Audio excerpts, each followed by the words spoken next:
بسم اللہ الرحمن الرحیم۔ قرآن پاک میں اللہ پاک ارشاد فرماتے ہیں، اور ہم نے انسان کو مٹی کے خلاصے سے بنایا،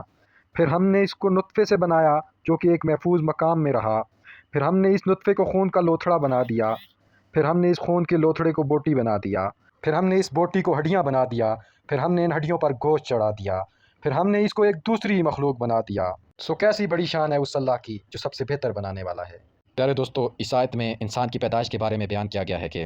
انسان کو کس کمزور حالت میں پیدا کیا گیا ہے کہ وہ ماں کے پیٹ میں ایک وقت صرف ملے جلا نطفہ تھا، پھر اللہ پاک نے اس کو خون کا لوتھڑا بنایا، پھر اس خون کے لوتھڑے سے گوشت بنایا، پھر اس گوشت سے اڈیاں بنائیں اور ان پھر اڈیوں پہ گوشت چڑھا کے خوبصورت انسان بنا دیا۔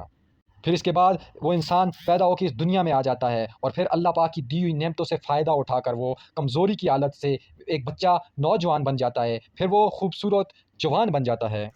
لیکن یہاں افسوس کا مقام ہے کہ انسان اپنی جوانی، اپنے حسن اور اپنے اونچے قد کے تکبر میں اللہ کی نعمتوں کو بھول جاتا ہے اور وہ سرکشی پہ اتر آتا ہے۔ لیکن پھر ایک دن ایسا آنے والا ہے کہ اس انسان پر موت واقع ہو جائے گی، اور اس کا خوبصورت چہرہ، اونچا قد، سب کے سب مٹی میں مل جائیں گے، اور پھر ایک دن میدان محشر میں اس کو دوبارہ اٹھا کے کھڑا کر دیا جائے گا، اور اس دن انسان کی پیدائش سے لے کر اس کی موت تک کا سارا حساب و کتاب اس کے سامنے رکھ دیا جائے گا، اور اس سے پوچھا جائے گا اس کی جوانی کے لمحوں کے بارے میں کہ وہ کہاں پہ گزار کے آیا ہے۔ پیارے دوستو، اللہ پاک سے دعا ہے کہ اللہ ہم سب کو ہماری زندگیاں اور ہماری جوانی اللہ پاک کی اطاعت اور فرما برداری میں گزارنے کی توفیق عطا فرمائے، آمین۔